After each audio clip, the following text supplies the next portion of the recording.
नमस्ते dear friends and welcome to civil services team. दोस्तों, इस वीडियो में हम लोग देखेंगे यूपीएससी मेंस एग्जाम 2021 में पूछा गया जीएस पेपर 1।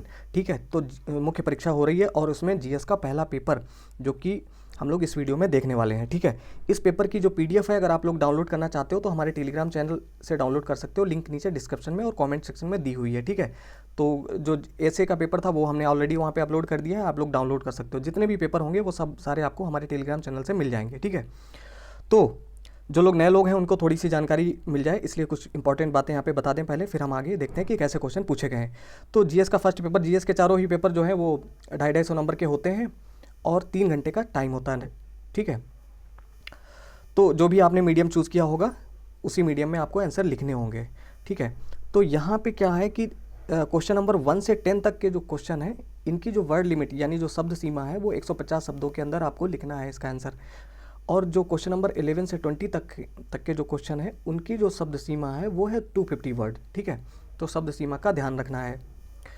चलिए देखते हैं क्या पूछा गया है। ये जो जीएस का फर्स्ट पेपर है इसका सिलेबस आपको पता ही होगा। इसमें हिस्ट्री पूछी जाती है, ज्योग्राफी पूछी जाती है और इंडियन सोसाइटी।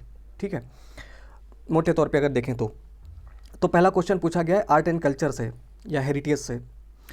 तो पहला क्वेश्चन है कि भक्ति साहित्य की प्रकृति का मूल्यांकन करते हुए भारतीय संस्कृति में इसके योगदान का निर्धारण कीजिए। ठीक है, तो आर्ट एंड कल्चर वहाँ से पूछ लिया गया है ये क्वेश्चन। इसके अलावा ये 10 मार्क्स के क्वेश्चन है। क्वेश्चन नंबर 1 से 10 तक के सारे ही 10-10 नंबर के हैं। ठीक है, इनको 150 वर्ड में आपको लिखना है। ठीक है, अभी हम इस सिर्फ पेपर देखेंगे कि कैसे कैसे क्वेश्चन पूछे गए हैं, बाद में इसको सॉल्व करेंगे। ठीक है, नहीं तो वीडियो बहुत लंबा हो जाएगा अभी तो। दूसरा क्वेश्चन पूछा गया यंग बंगाल एवं ब्रह्मो समाज के विशेष संदर्भ में सामाजिक धार्मिक सुधार आंदोलनों के उत्थान तथा विकास को रेखांकित कीजिए। तो बहुत कोई कठिन क्वेश्चन नहीं है, बहुत इजी क्वेश्चन पूछे गए हैं इस बार, मतलब जो है आप देख सकते हो। अगला क्वेश्चन है कि भारतीय रियासतों के एकीकरण की प्रक्रिया में मुख्य प्रशासनिक मुद्दों एवं प्रशासन एवं सामाजिक सांस्कृतिक समस्याओं का आकलन कीजिए। ठीक है, तो ये भी 150 वर्ड में लिखना है, लिखा जा सकता है, कोई बहुत टफ क्वेश्चन नहीं है। इसके अलावा पूछा गया इसके बाद हिमालय क्षेत्र तथा पश्चिमी घाटों में भूस्खलनों के विभिन्न कारणों का अंतर स्पष्ट कीजिए। ठीक है, ये भी कोई बहुत टफ क्वेश्चन नहीं है। इसके बाद है गोंडवाना लैंड के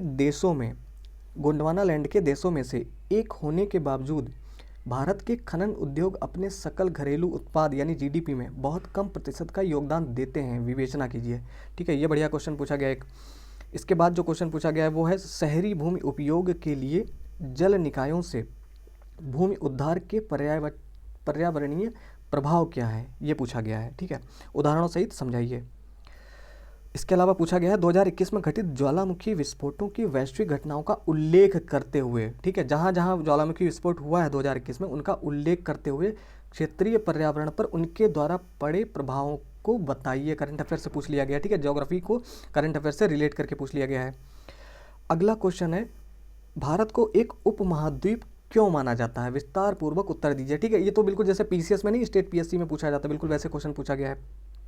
ठीक है, बड़े आसानी से लिख सकते हो आप।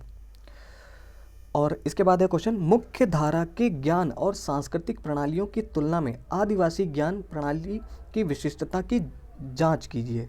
ठीक है, तो ये क्वेश्चन पूछा गया। इसके बाद जो है क्वेश्चन नंबर 10 जो है उसमें पूछा गया है कि भारत में महिलाओं के सशक्तिकरण की प्रक्रिया में गिग इकोनॉमी की भूमिका का परीक्षण कीजिए। ठीक है, तो यहाँ से पूछा गया। इसके अलावा सारे ही सिलेबस से ही पूछा गया, ऐसा कुछ भी नहीं है जो आउट ऑफ सिलेबस आपको दिखे। मेंस का जो सिलेबस यूपीएससी ने दिया है सब वहीं से पूछा गया है बिल्कुल। और आसान क्वेश्चन, इस बार पेपर जो है बहुत टफ नहीं है। अगला क्वेश्चन है कि यहाँ से क्वेश्चन नंबर 11 से लेकर 20 तक के जो क्वेश्चन है वो 15 मार्क्स के हैं। ठीक है, इनको आपको लिखना है 250 वर्ड में। तो क्वेश्चन पूछा गया है कि नरम पंथियों की भूमिका ने किस सीमा तक व्यापक स्वतंत्रता आंदोलन का आधार तैयार किया, टिप्पणी कीजिए। ठीक है, इसके बाद पूछा गया असहयोग आंदोलन एवं सविनय अवज्ञा आंदोलन के दौरान महात्मा गांधी के रचनात्मक कार्यक्रमों को स्पष्ट कीजिए। ठीक है, तो महात्मा गांधी कोई भी मुख्य यूपीएससी तो कभी गांधी जी के अलावा तो हो ही नहीं सकती कभी भी। ठीक है, क्वेश्चन तो पूछा ही जाना है किसी न किसी तरीके से। ठीक है, तो यहाँ पूछा गया है। इसके अलावा जो पूछा गया है विश्व इतिहास से, वर्ल्ड हिस्ट्री से, दोनों विश्व युद्धों के बीच लोकतंत्रीय राज्य प्रणाली के लिए एक गंभीर चुनौती उत्पन्न हुई है, इस कथन का मूल्यांकन कीजिए। ठीक है, इवेल्युएट करना है आपको इस क्वेश्चन को। अगला क्वेश्चन है, विश्व की प्रमुख पर्वत श्रृंखलाओं के संरेखण का संक्षिप्त उल्लेख कीजिए तथा उनके स्थानीय मौसम पर पड़े प्रभावों का सोदाहरण वर्णन कीजिए।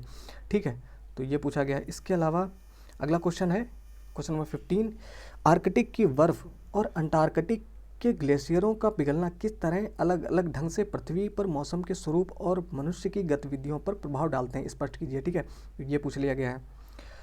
और उसके बाद है क्वेश्चन नंबर 16, विश्व में खनिज तेल के असमान वितरण के बहुआयामी प्रभावों की विवेचना कीजिए। ठीक है, ये अच्छा क्वेश्चन पूछा गया है।